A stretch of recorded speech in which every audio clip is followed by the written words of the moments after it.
I want to leave Cartman aside because the Cartman's everyone's favorite character is Cartman, right? Mm-hmm. I think as I've done this podcast, I think I now have a newfound love for Mr. Garrison. I did not love Mr. Garrison as much when I was a kid, if at all. I watch it now and I go, this guy is arguably one of the most pivotal characters, characters on the show. I love Garrison. Yeah, no, I'm glad you brought that up because he's probably the first person who sprang to mind for me. Yeah.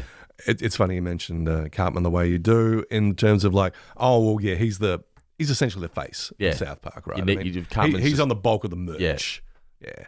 And got the most sort of memorable lines, that kind of. He's got the catchphrases, all that kind of stuff, and he's got the line or the situations like, "Oh, how outrageous!" It's the Cartman show. Garrison is stealth outrageous. You know, I mean, Cartman's out sort of front and center. He's like, he's being a literal Nazi, or he's tricking a kid into cannibalism or something like that.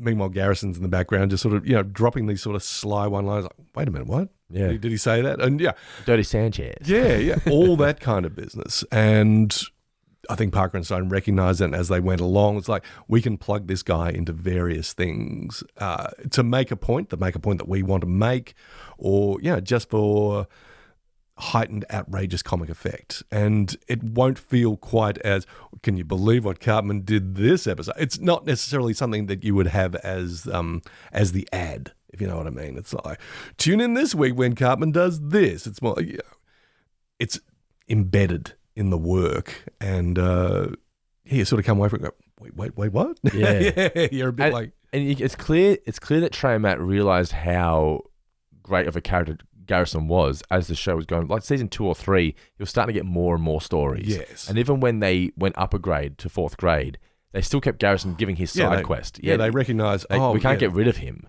And then it got to the point where they realized, you know what, we just have to bring him back.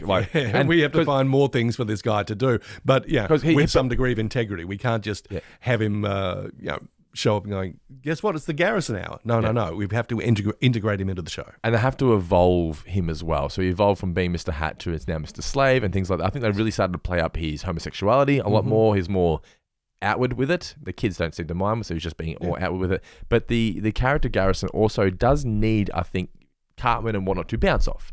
That's what I noticed when they had him doing his side quest. He's trying to discover himself and whatnot. When he doesn't have that person to argue with, the character doesn't work as well. So when he's in a school setting, that's why they brought him back. When he's in that school setting, that's when he flourishes, I think. Yeah.